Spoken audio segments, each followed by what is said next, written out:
Hello Space Fairies! So last month I turned 28. Yay! And for those who might remember, 3 or so years ago I made this video. So last month I was able to actually cross something off of my things to do before I'm 30 list. See, back when I was 25 and was naive enough to think that 5 years was a really long time, I wrote a list of 20 things to do before I'm 30, just as a kind of way to encourage myself to do the things I've always wanted to do, and also a way for me to always have things to look forward to and things to challenge myself with, regardless as to whatever I had or didn't have going on in my life at the time. 3 years later, I have done 3 of those things. I've done number 1, run a race for charity, number 15, get invited to a movie premiere, and number 18 was upload 100 videos to my channel. The 100th video was this.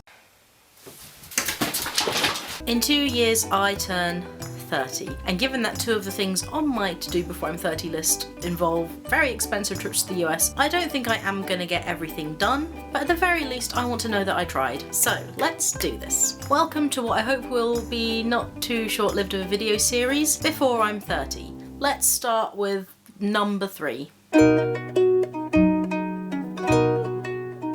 This is on my list simply because it is a good thing to do and I never have done it. I'm not really scared of needles or blood or anything like that. I never really have been. I am scared of admin, and it always seemed like there'd be a lot of this involved if I ever did want to donate blood. But I can confirm it wasn't too bad. First, I had to register online so I could book an appointment, and this was really nice because I didn't have to use the phone, and I hate using the phone. And then once I was all set up and registered and logged in, there was this short questionnaire to make sure I was eligible to donate blood, which I was. So to get things moving as quickly as possible, I booked my appointment for the day after my birthday, January 3rd. So why is this video coming out in February? Well, I got a chest infection, and if you have a chest infection, then you stop being eligible to give blood for very obvious reasons. But a couple of weeks later I was better and I was able to go to my appointment at a blood donation centre literally just down the road from where I work. I went straight to the reception desk. The receptionist was very lovely, and then she gave me the dreaded admin, and it was only 2 pages of forms. Like, it wasn't massively complicated, it was just medical history stuff. Although I did feel really called out and targeted by this one section, which was just half a page of questions which only applied to you